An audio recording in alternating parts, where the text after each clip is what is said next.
no one hires a coach thinking he's going to be there for 2 to 3 years. And Pete's not going to coach until he's 76 or, come on. Really? This is totally fantasy scenario for me, but it would never happen. He's not going to get along with the owner. But Carolina, that 5-year reclamation project for Pete Carroll, like one last go around. Really? You want a 77-year-old Pete Carroll? You know what? It's better than what they've had the last. You know what? Even I would say those last 3 years of Ron Rivera. That's better than what they had. So yes, I would. No one hires a 74 or 75-year-old coach, and especially a defensive guy. But he's not 74 or 75. He's 72, and I think he will be when this season happens. He'll be 73, but I think to his point though, he's saying Pete Carroll could be a stopgap. If you've got a guy, because one, he's got experience being a sort of a GM, right? Like he's a guy who is involved in that process, and you kind of need some help in that regard. Like he's an older guy who can come in, set a culture. There you go.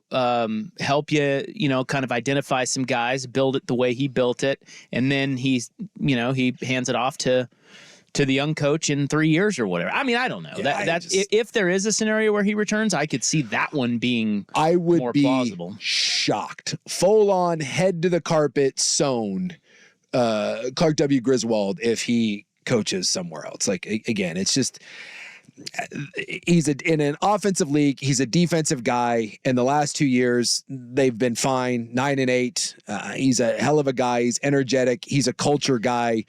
It's hard to replicate Pete's culture. It just doesn't. Like you said, the only way it would work is that if Pete had some young assistant or a young GM, and it would, like you said, it was a full-on coach, GM, and waiting thing. But no one's turning their franchise over again to a guy that's going to be 73 at the start of the NFL season. So, which is why I think you saw Pete be emotional and say that he may want to do it, but it's why he's going to be in the advisory role there. He'll be a part of Seattle. He'll still be hanging around, but he knows that it's time. And you see this a lot with coaches that don't necessarily go out like on awful terms, but they do go out. At least in college, you can get another job, at some little small place or whatever, but there's only 32 of these jobs and no one's given one to Pete Carroll. Would someone hire Belichick? Again, I don't think there will be a robust market for him. But would someone hire him? I think there's a better chance of that, but again, he's the same age. He's the same age. Again, I don't think so. I think if Bill's done in New England, I think he's done. Again, is Bill willing to work with a GM? Are you trying to set the culture? How long can you expect him to coach? Again, it appears that the game is passed by Bill more than it has Pete. The only reason that I think Bill would get the benefit of the doubt is, again, Bill's the GOAT. Pete's very good and a Hall of Famer. Bill's the GOAT, but I don't hear anyone knocking down Bill Belichick's door if he hangs it up or if he gets pushed out in New England. Certainly, I wouldn't trust Bill to around my young quarterback. Let's say I'm Washington, or Chicago's actually keeping Eberflus for some godforsaken reason. So let's go with Washington, right? Washington is picking number 2, and they're going to draft, Drake May or whoever, right? Whoever the number 2 coach, Jaden Daniels. Do you really want to say, coming into this league, Jaden Daniels, you know what we're going to do? We're going to give you to Bill Belichick, and Bill isn't going to be here for 5 years, but it's probably good for another 2 or 3. Yeah, we trust him to really, really grow and nurture, and he's really going to connect with the 22-year-old African-American quarterback. Yeah, it doesn't work. So no, I think if Bill has another year in New England, that's one thing, but I think if he gets pushed out next, I don't think you see Bill or Pete surface again, other than in an advisory sort of role. Yeah, I think it's funny that, Belichick for one more year in New England somehow makes sense when nobody else would hire him, right? It's like, why are you bringing him back? Yeah. Nobody wants him. Like, no. you wouldn't want him if he were on the market, so why are you bringing him back? Yeah. By the way, would you care to guess what the oldest NFL coach in history that's ever coached? How old? I thought did you say NFL? NFL. Oh, well, in college, I thought, wasn't Howard Schnellenberger out there until he was 800? He was, and that's what I'm saying. Some of those college guys, you can bum around lesser programs, and someone will hire you. I'm not talking college. Well, I'm guessing NFL. It's Pete Carroll. Romeo Crennel at 73 years old is the oldest guy to ever coach a NFL game. George Halas, 72 years old. Marv Levy, 72 years old. Pete Carroll, number 4 right now. Yeah, Schnellenberger was 77. So why on earth is someone going to hire Pete Carroll, who's already the 4th oldest, and by the way, if he coached next year, would indeed be the oldest to ever do it, and you're telling me that you're going to get him to stick around for you? That's your plan? Is that he's gonna be 75, 76? Well, It's not. Okay, I get it. But to my point, why would you bring back Belichick then? Like, what is the point of that? They shouldn't. They should. Exactly. The only reason What are they doing? The only reason they bring back Bill is because of what he had done. You know, that's a terrible also, reason. You said yesterday Robert Kraft will not want to pay him to do nothing. I forget who it was. One of the might have been Bill Cowher. I don't know. One of the guys on the NFL shows said, everything I know about Robert Kraft is he is not keen to paying Bill, and Bill gets paid a lot. He's the highest paid coach in North American sports.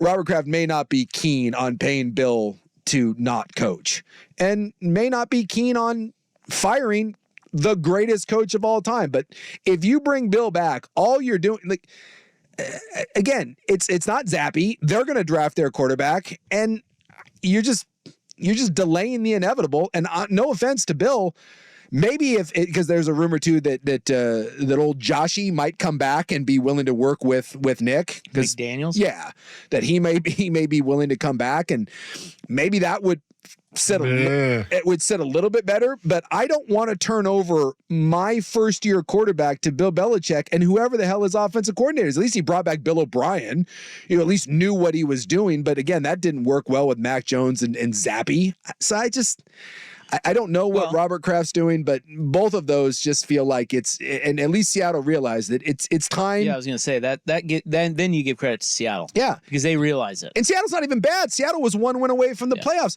New England freaking sucks. They should hire Bill Schneider. How old's Bill Schneider? 84. And he was 79 when he retired at Kansas State. I mean, Joe Paul was in his 80s, right? He was like 83, I think. When he got fired. Yeah. There you go. He was so old. And by the way, like, he died shortly thereafter. My favorite Penn State story of all time. What year did he die?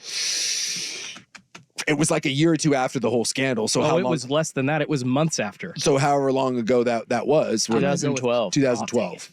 Seems like a long time ago. My favorite Joe Paterno, Joe Paterno had nothing to do with that program. And I had one of these coaches. Lavelle Edwards, rest in peace. Great guy. I had nothing bad to say about Lavelle Edwards. When I got to BYU, I did not appreciate the fact that Lavelle Edwards did nothing. Norm Chow was my head coach for 4 years. Lavelle Edwards took naps out at practice, for God's sake. He would sit in his golf cart and he fell asleep during practice. And then you'd look over there and be like, hey, is Lavelle asleep? Is Lavelle asleep? And then Norm would tell you to shut up in his Polynesian accent. And then at the end of the practice, Lavelle would come over and tell us where we were going to eat dinner that night. And then, whatever. Rah team. Yeah. It's just, he was there. He was a figurehead. He got my dumb ass to go there. But Joe Pa, Terrell Pryor was the #1 recruit in the country. The #1 recruit of all positions.